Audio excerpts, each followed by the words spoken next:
কথা শুনে বকুল হাসে, কই তাহার মতো তুমি আমার কথা শুনে হাসো না তো।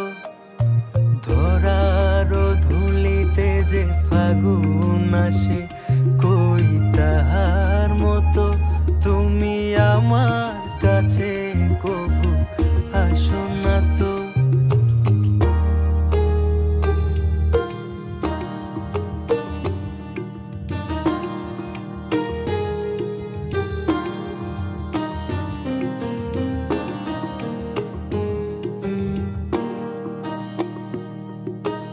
আকাশ পারে